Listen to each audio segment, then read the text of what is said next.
Hey y'all. You don't want to see me today. I'm pretty sure I look like, I don't know, beat up. I'm tired. I'm just beat. So today, I,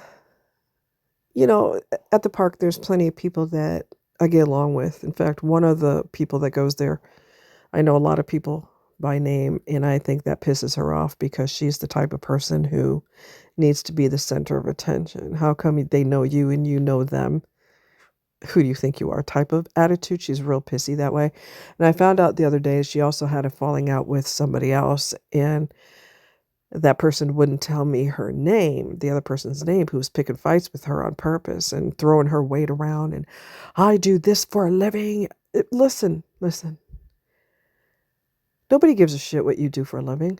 If you're not a good person, guess what? Your resume is 1000% irrelevant. Okay? Okay, honey?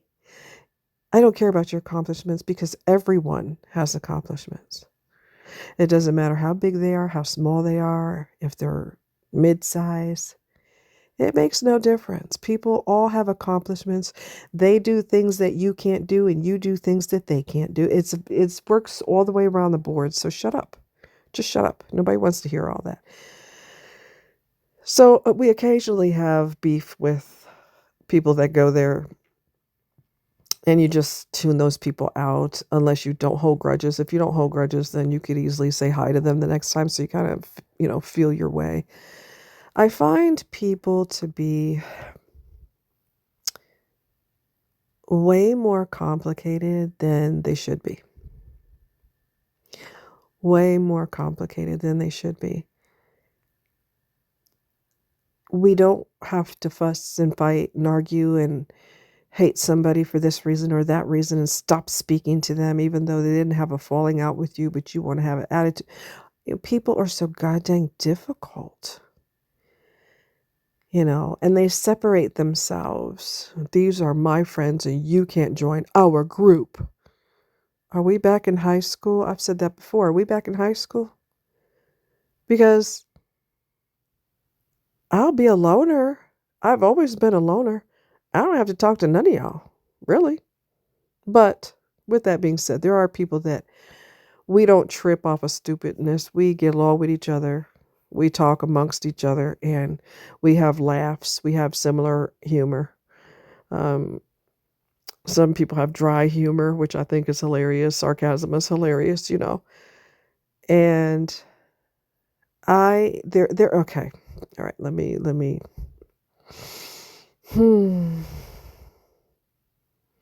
So there's an individual there who is the king of darkness. He is so insecure. He's so evil, and he's so he has to rule everybody, which sounds to me like a narcissist, but I think he's even worse. I don't know if there's sociopathy in there, but there's something severely wrong with this motherfucker. Okay. He has to tell everybody, grown ass people, what to do and how to do it. I do not do well with control freaks. That is why my ass is single. Because if you think for 2 seconds that you are going to be my daddy and you're going to tell me what to do, how to do it, how many times to do it, what to wear, what not to wear, makeup, no makeup, you're going to put your hair like this and you're going to wear only one type of lipstick, we're not going to get along, hun, because I'm not down for being reduced. I'm an adult and I get to be reduced to a little child in your presence, and I don't do well with that. So if you've got psychological problems to where you just so desperate to control everybody, we're going to have some major problems, okay? I've had words with this mofo in the past. I don't know why nobody's knocked him out. And if they have, why didn't you do it in front of me so I can eat popcorn and laugh? Because my God, if anybody needs ass whooping, it's him. He's very dark, very negative, very, I didn't remember who he was one time, and I was just minding my own business, being quiet and just walking with Milo. And he said, out of nowhere, veterinarians love it when dogs chew the toys with the squeaker in it because it gets stuck in their throat and they can make a lot of money doing surgery. Where did that come from? Number one. Number two, I'm thinking about this after the fact because I'm just stunned by his darkness. And I said, I thought to myself after, I thought, unless a veterinarian is sadistic, I don't think they're going to get off on a patient that can't breathe because they've got a toy lodged in their throat and their life is hanging by a thread. Why would you even come out of your neck and say something that ignorant? Okay? Veterinarians love animals, probably more than people. Do you freaking blame them? And if they lose a patient, that's going to be devastating to them. They're not going to go, oh, wow, I get to try to save this patient, but if they don't make it, that's freaking cool. What the fuck is wrong with you psychologically that you would even go on that page? Well, baby, honey, that's okay. The boy got severe problems. Well, today, everything blew up to epic proportions, okay? So I let Milo off, let him walk, by himself to the fence without being on a leash, which technically, you're not supposed to do that, but it really isn't the end of the world. And it's my business, not anyone else's business. And no other dog was there where it would cause a problem. And because his desire to dominate people is so powerful,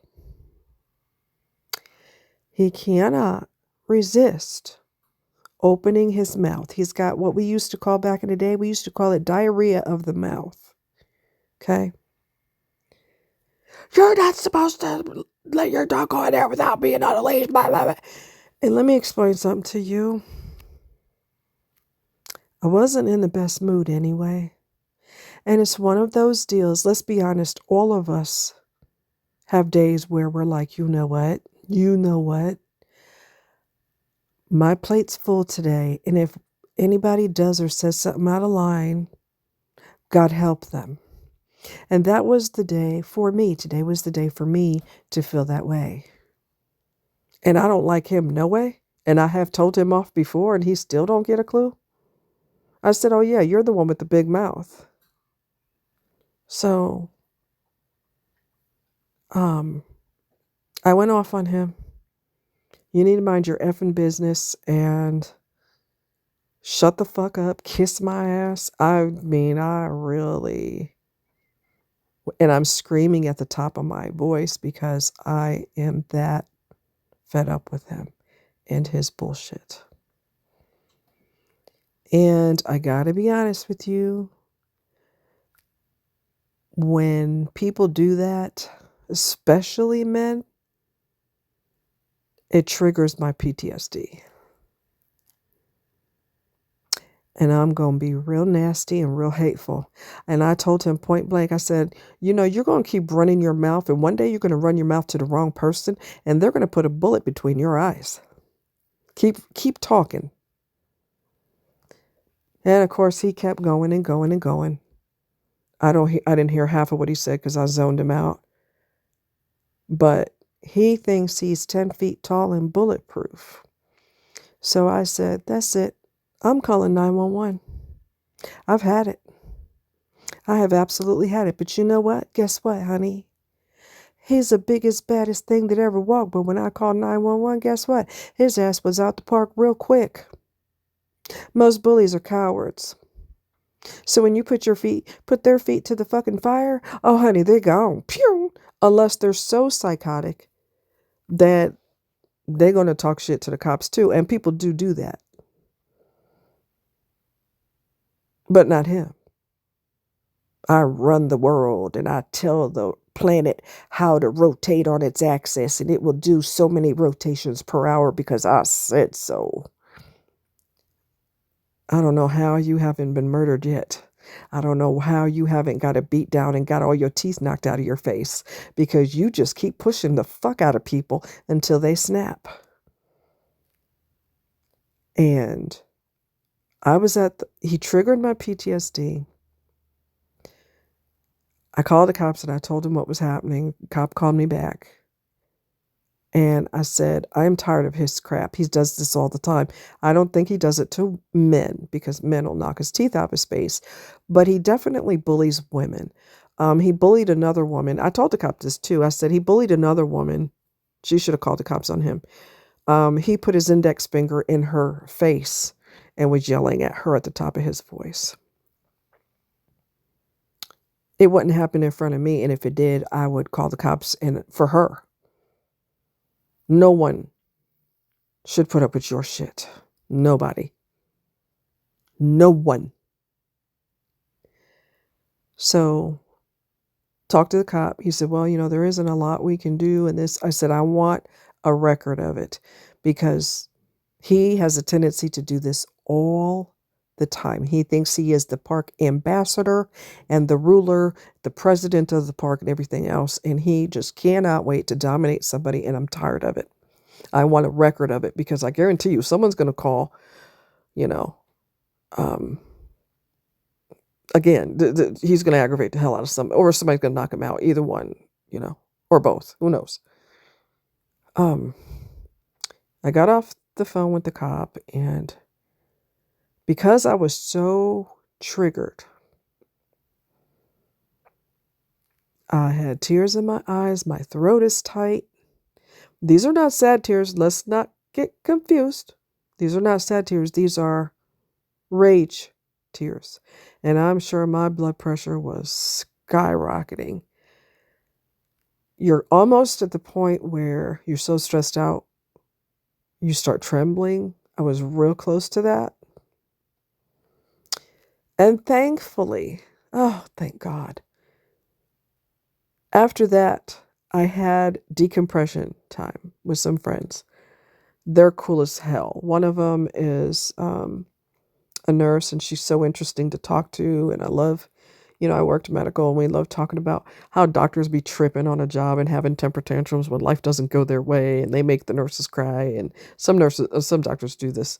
They're horrible. And then others, you just ignore them. They're hateful, and they bark orders, and they don't even look in your face, but they're talking to you because you're the only person in the room. I didn't tell. So it was her and a guy that I see all the time. And we sat together and we all talked and laughed, and I never told them what happened. But hanging with them was so good for my soul.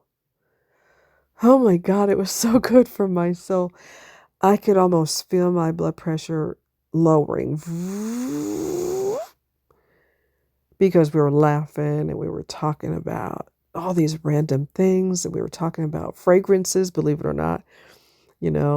I said I wore fragrance one time. I thought the guy stopped dead in his tracks when I walked by him. And I thought he was going to drop to one knee and ask me to marry him. So we were laughing about that. And my friend goes, "Oh, good to know." And we were just laughing about it. It was an Italian fragrance called Modigliani, and it was just, oh my God, it's a great smell. It's just great. And I was on an airplane, and I walked by this one guy, and he got a whiff of that smell, and he stopped dead in his tracks. Honey, these people that put these perfumes together, baby,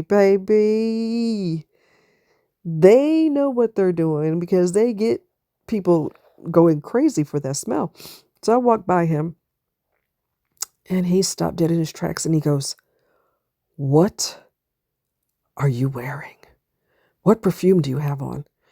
And I don't have a clue because I don't remember what I put on that day. So I opened up my t-shirt and I smelled in my shirt and I said, "Oh, that's Modigliani." And he's like, "Oh God, I love that." He about dropped to one knee, I tell you what. So anyway, um, I was talking to them and we were laughing and we were cutting up and we were just having a really good time. And it just shows you how connections with the right people are so good for your soul. Very good for your soul, for your well-being. They're just really good for that. The right people. You got to have the right energy and you have to have the right chemistry, and it was just beautiful. And I thank God for them. I thank God for them. I do. I really do. Um, Thank God. Because anybody who's listening to this video, if you have PTSD like I do, when you get triggered, oh God, you can't come down from that. You can't. It's hard because you you reach such a crescendo all the way up, all the way up. Your blood pressure, your heart is racing. You can't hardly breathe. You're in fight or flight mode, and you go so fight or flight that you cannot come down from it easily. And sometimes that feeling lasts, the anger and frustration will literally last all day long, depending on what it is that's triggered you. So you have to make an effort to do something, and it's not easy, okay? God, it's not easy. But you have to do things that calm you down, like spoil yourself. We were talking about, me and my two friends, we were talking about, uh, what's it called? Culver's. And honey, let me tell you something. They got the best custard you've ever tasted. Oh my freaking God. And I'm lactose intolerant, so I have to have medicine first. And I had some today, and honey, I was digging in my purse for my medicine, and I'm like, "Where's my medicine?" Because I have to have some custard. And so me and my friends were talking about what flavor do you like? And he's the guy said, "Oh, I love chocolate, anything chocolate." And then the lady I was talking to, the one that's a nurse, she said, "Oh, I love the vanilla." I said, "Me too." So you have to make an effort to decompress, and it isn't easy to do. It really isn't. But a hot bath, candles, jazz music or instrumentals, piano, or nature sounds, because like I said, you could pull up storm sounds on your phone. Thunderstorms are great, and we just have to physically do something, or spoil ourselves, or paint your toes if you're a girl, or paint your fingernails, or do a manicure, pedicure, whatever. Do something different with your hair or your makeup. And we have to do something. I have massagers because you guys know I have chronic pain. So I give myself a massage with my massager, and I could feel the muscles in my back relax, the muscles in my neck relax. You just have to do something because it's so hard on your body. It is just the worst. It's the worst thing. You know, you feel threatened, and you grew up with an unstable home where you always had to be in fight or flight mode. So when somebody does that shit to you as an adult, you go back in that mode. The difference is I could hurt you. I couldn't hurt my parents, but I could freaking hurt your ass. And I'm having fantasies about it because you were aggravating the fuck out of me on purpose. And it's just, the custard, I'm telling you, the custard helped a great deal. It's so heavenly. My best friend who used to live here, she would say, "Heaven in your mouth." I'm like, "Oh God, yes. The custard's amazing. I ain't gonna lie, it's amazing." And being with when the next time I see those two, my two friends, I'm gonna tell them, "You guys helped me tremendously the other day, and I want to thank you because I had war with somebody in here." And I have PTSD and I was losing my mind, and you guys helped me tremendously.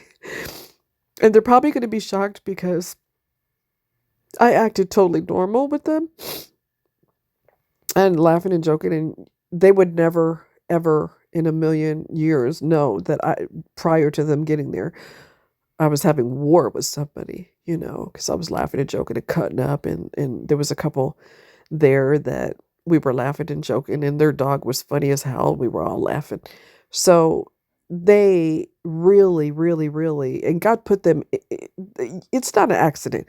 When somebody is put in your life at a certain time, especially after something horrific like that, somebody who's horrible to you for no reason, it makes them feel like big person on campus or whatever. And then God's like, I got something to calm you down. Listen, I got something to calm you down, girl. This is not gonna be what the rest of your night looks like. You good? I got you. I got you. You watch me put some people in your life that are real cool. And he did. And the one couple, I'd never met them before. Today was the first time meeting them, and they were sweet. And they're married, and their dog was hilarious. He's a tiny little thing. He's only 7 months old, and he's I don't know what kind of dog he was, but every time the other dogs would fight or growl too loud, he would run like he was going to leave the park, and we were laughing our asses off. He's like, "I'm out of here." And so we were laughing about that, and it's just so it was 4 people that positively impacted the rest of my evening, and I'm very grateful. I'm very grateful. Very grateful. I really am. I don't I don't like being in a situation where I'm being attacked for no reason. I hate when men are hateful.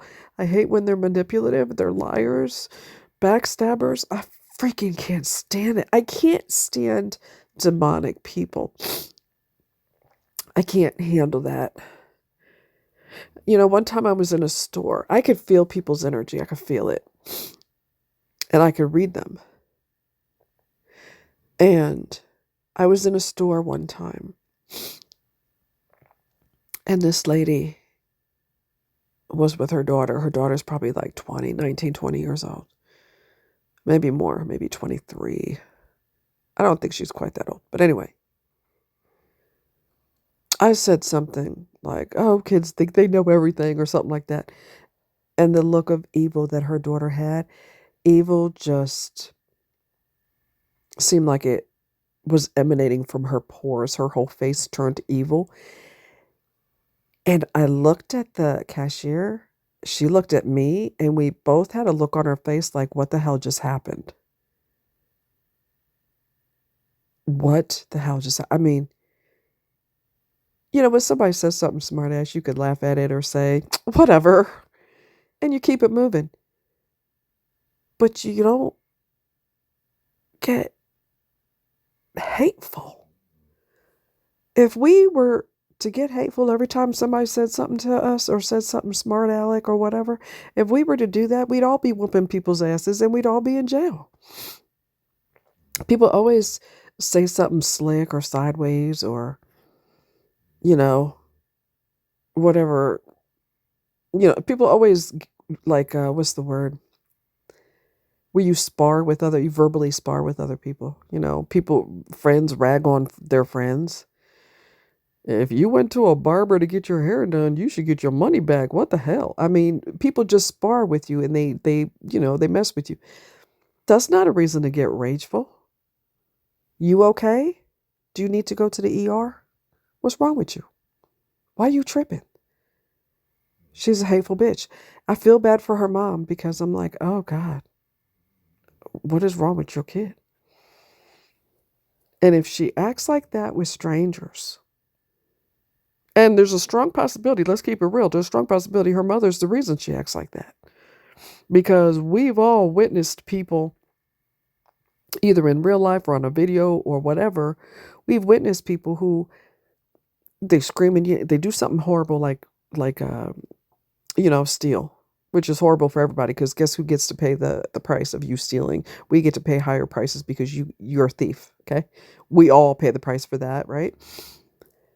But I've seen where somebody will steal and the store will press charges on them and cops come and they go off on the cops and you better not put your hands on me and I'm not going to get arrested and ba ba ba ba ba ba ba. And they scream and yell and try to assault the police officer, which is going to get you thrown to the floor so quick you're going to be biting the asphalt or biting the ground because they're not going to take that crap off you. And they're screaming while they got handcuffs put on them and you don't know who I am and blah, blah, blah. And I'm like, oh my God, you have zero respect for authority. Zero. You're breaking the law and you're going off on cops. What is wrong with you? But then you wonder, this person could be this way because their parents might have, in some cases, not all, parents might have always given them everything they wanted. So how dare you tell them they can't steal, and how dare you put handcuffs on them? How dare you stop them from assaulting you and you throw them in the back of a police car like a suitcase? How dare you? Nobody treats me like this. Nobody. I hate to be the bearer of bad news, but you will be obeying rules until you take your last breath. You have to listen to your freaking boss. You got to listen to what a judge says if you end up in court. You got to listen to police. You got to pay attention to traffic lights, obey traffic lights and signs. If it's a red light, you can't go barreling through. I ain't stopping for no red light. Nobody tells me what to do. Really? Okay, well then you could go to jail for vehicular homicide. Would you prefer that? You will be obeying rules until you die. Period. You don't have to like it. You don't have to love it, but that's the way life goes. With the exception of somebody who thinks that they are the ambassador of a park and they have to tell everybody what to do. And I don't care if you're grown, I'm your daddy. Oh God, I don't do well with that. Oh my. But anyway, decompression is great. And I love the sound of thunderstorms. They're just wonderful. There are some people who create, like, not really ASMR videos, but like escape videos. So there will be like a back porch of a house and it's on the beach and you could hear the water. You could watch the water hit the shoreline and they create this with computer imagery. Honey, I don't have the foggiest clue how they do it, but it's so freaking realistic. It's just absolutely amazing. And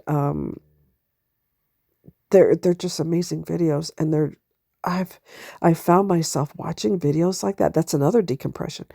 I found myself watching videos like that, and I'm just grinning the whole time. I feel like I can't wipe the smile off my face because I'm like, wow, I'd give my left arm to be there. Maybe not literally, I need my arms, but wow, look at that. And you could see the butterflies fly. And some videos are transition videos, meaning it starts off in the day and then it turns dusk and then it goes into the night.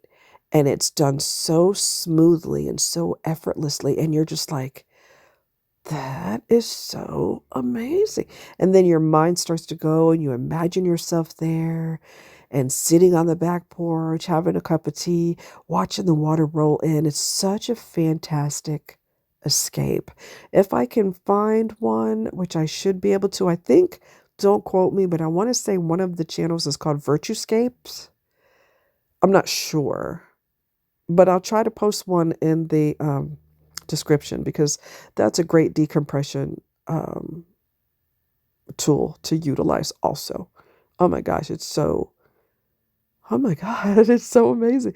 And I imagine myself living there and I'm like, oh wow, to live like that and live that close to the water and you get to hear that every day. Yes, yes, and where do I sign? Sign me up.